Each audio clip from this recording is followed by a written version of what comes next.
Looking a little different today. Hello. Oh, that's not what I expected. Where did the human Timmy go? What happened to your face? What did they do to you? Wait a minute. You're anime too? He caught the anime plague. Walter, why are you a VTuber, Walter? Yeah, the VTube kind of threw me off today, I'm not gonna lie. Why is everyone turning into a VTuber? Oh, Timmy, why are you a VTuber? Timmy, why? You've gone to the dark side, Timmy. I thought it would look cool. I don't know what the big deal was. If you've spent any amount of time on Twitch, it should go without saying you need something to set yourself apart. Most go with a usual camera to tie your face, a personality of some sort to your content to make it just that more relatable, unique, what have you. Some take it a step further and go down the route of VTubing or PNG tubing. For those of you out of the loop, VTubing is the usage of an animated 2-dimensional or 3-dimensional avatar that takes the place of a human webcam, per se. To put it bluntly, you have like a puppet, and the strings being your face and voice. While you can be simple with it, you can also get super creative with it, like you could be skeleton, an animal, or robot, or what have you. It's great. As a surprise to nobody here, I've spent a decent amount of time these past few months streaming a lot of Payday2, as well as watching a lot of streams and keeping tabs of most of the channels there. And one thing I've noticed is there is a seemingly high number of VTubers, proportionally speaking, compared to the other types of channels streaming the game at basically any given time. I don't say this like negatively, I don't say this like this is a bad thing or something, it's just, I find it very peculiar. So I decided to, as a little nod in the direction of a running joke in the Payday community of Dallas yelling at Bane that he's stuck in something. Oh my god! I'm in Minecraft! I decided I would run a VTube model of my own with a stream title yelling at Bane that I am stuck in a VTube model. And decided to see how it went. And I was muted this whole time. I woke up like this. Don't know how, don't know why. But we're just gonna roll. But this feels cool. This looks cool. So we're gonna run with this, and we're gonna roll some open lobbies. Hello, VTuber. Now, what do you mean? I just woke up feeling a bit different. I woke up on different side of the bed.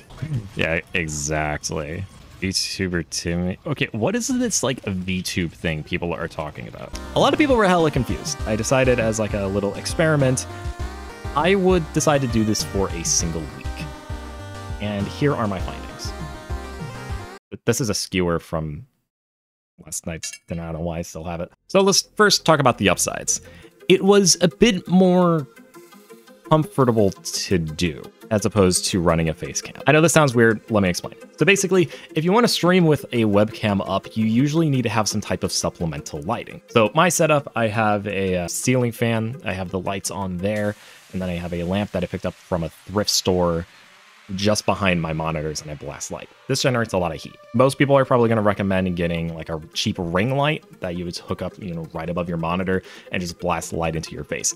Some people don't really like that. In my case, it just generates some extra heat, which can get a little uncomfortable, especially in the summer months. Whereas there's another streamer that I follow, a Guitar Hero streamer, the name Friff, formerly known as Frosted GH. They have in the past wore sunglasses. They were sensitive to the light generated in order to have, a clean image on their person, that they would have to wear sunglasses with the supplemental lighting that they have. Like indoors, in their room, wearing sunglasses. Like that's the lengths that they have to go to. So this is actually a win, especially for people who are neurodivergent or on the autism spectrum or something like that. Or if you're just super sensitive to light or heat and you just really don't like it. With VTubing, you don't really need all that. The software I was using to use my model, VCFace, was able to track just fine without my supplemental lighting. And there were times I tested it even when my room was pitch black and it still picked up my face. Obviously, your mileage is going to vary on that one, but still.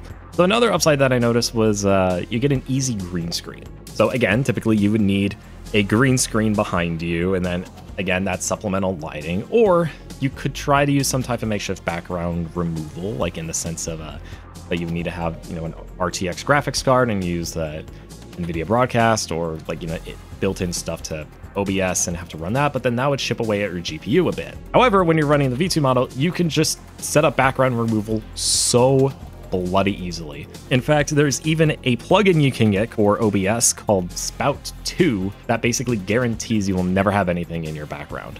So I used that and it was amazing. So it also gave some opportunities. So for example, here I was playing Trackmania, where I wanted to showcase something that my webcam would usually cover. So instead of having to go over to OBS and manually disable my webcam sources, my webcam, my cover, and all of that, I could instead just literally duck down in my chair to showcase it and come back up. It was a bit silly, but it was I didn't have to tinker with OBS Live, which I'm not opposed to doing, but the less I have to do it, the better. And finally, although this is a bit more subjective, streaming with an avatar caused me to use my meme cam a bit more. If you don't know what I mean by that, I'm referring to the excessive crop/zoom in on your camera to help emphasize a point. We're the best streamer, no payday too. Okay, you listen here, you little shit. No.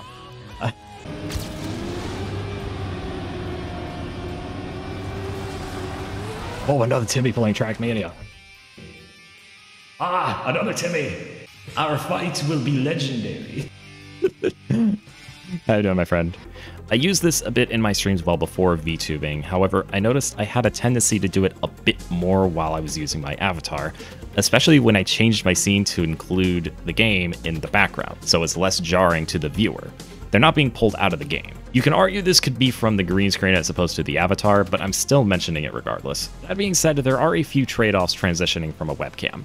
For starters, it didn't take me long to realize that I couldn't use my usual body language or any hand gestures to express myself in any way, because my specific setup only tracked my face and voice, and not my hands, arms, etc. It took me a bit to see possible ways to remedy or work around this, only to find it either uses specific hardware that's a bit too expensive to justify using for just a week, or better yet, anyone that's just starting out to using VTubing or using a model of when starting out with streaming and the likes, or alternatively, it uses another piece of software that tries to track your hands with your webcam. And while that latter point is admittedly quite impressive, it still has its limitations and frankly wasn't to my liking. Still better than anything I could come up with. While this might not sound like a big deal, but for someone who is on the autism spectrum, I tend to express myself with my hands a lot. But better yet, being as someone of Italian descent, not being able to use my hands might as well be a speech impediment. That was a joke. That was a joke. Just so we're making clear. And finally, this last bit isn't a downside, but just rather something I failed to prepare for or anticipate in any way. It was moving from the flesh into this VTube model was way more drastic of a change from the audience's perspective than I ever could have anticipated. So while I had a handful of viewers in chat that either responded well or were overall indifferent. I mean, I did get a lot of compliments on the model. I really like it. There were several other viewers that were very vocal about not really enjoying it. It's like they thought it was, they didn't, and that some of my viewers just strictly said like, oh, I missed Facecam streaming, or is this going to be permanent, or why did you become a VTuber, you know, stuff like that. And I've had one viewer come in almost every single day of this week just to ask, why am I a VTuber, or why am I still a VTuber? And in my mind, I'm thinking, it's the same content. It's almost the same gameplay. It's just the man in the corner just looks a little different. I really didn't get it. So in addition to those types of messages, I've also had no fewer than 3 different people literally make some sort of like one of us joke or welcome to the club type thing, which I know is a bit more lighthearted and not as serious. But that combined with the dark side bit that Lucky did in the intro, I finally got the hint that VTubing simply attracts a different type of audience. Okay, well, I'll say that much. I got that far. I got that far. But the differential, or how different of an audience, was, again, way greater than I would have ever anticipated. So at the end of the week, after concluding my 7th and final stream under this experiment, I closed down my software for what I thought would be the last time, and I asked myself the question, is this something I want to continue doing moving forward? And at first, the answer was no. From what I've seen while participating in other VTubers communities, I've found that, at least from an outsider's perspective, there are two main reasons someone would want to have a VTube model in place of a facecam or something else. Anonymity and creativity. Anonymity, as in, you know, you get to keep your face hidden and your identity private. That part's obvious.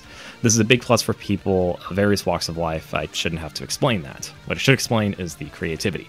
It doesn't take much to conclude that a platform to watch other people play video games is a form of an escape. There's a reason most chats, especially smaller and more like community-focused or community-oriented channels, will straight up just forbid the discussion of politics full stop. Politics, real-world events, and discourage talking about things that, you know, including stuff like death of a celebrity. Some people come to Twitch to get away from all that crap. I believe finding a VTuber as opposed to a quote-unquote flesh tuber kind of drives this point home from like a more of an escapism angle of just taking your suspension of disbelief and just going a bit more fictional. And frankly, I'm 100% for it. I mean, I love that shit, you know? So between the anonymity and creativity, both of these things are completely demolished by the fact that anyone viewing can just mosey on over to the clips part of my channel and find 6 years of clips with my real face on it. So while that ship has sailed for me, it hasn't sailed for everyone. So again, the question is, am I going to keep doing it? And the answer is no. But if the question was, would I recommend VTubing for someone starting out? My answer is yes, it is absolutely worth looking into and considering, depending on what type of community and what type of content you want to create. So with all that being said, I kind of like my avatar. I did get multiple compliments on it, and I don't want to just use it for a week and just see it go. At the end of the last night, at the that 7th stream, I closed down OBS and I just pulled VC Face up, and I literally actually said goodbye to my avatar. At least in the short term, I think I'll be keeping him around for now. I've already been doing this when there are nights. I mean, it's at the time of recording, we're getting into the thick of summer, so if there are some nights that are getting like so hot where I don't want that heat from my lights, I might just keep that off and just boot up my avatar instead. And I also think it'd be nice to keep around in the event that I want to do collaborations with other VTubers, because again, I'm in these communities a bit often, so having a model would mean I'm less likely to be the odd one out. And that concludes my thoughts. I had a lot of fun doing it. I thought it was fun, and I wanted to make a video on it because I thought it would be fun to share my thoughts on it and contribute to the overall monolith that is the YouTube algorithm. Anyway, so thank you all for joining me on this ride. I thank you all for joining me with this. So I know this is very different from what I usually do and whatnot, so I do appreciate at least giving us a chance. So I'll be back. I'll be streaming live on Twitch as usual, and I will see you all when I see you all. Thank you so much for watching. That way I don't feel like pressured to like get it right within the time slot. In fact, just for good measure. Excuse me. Nice. In the clip. Put that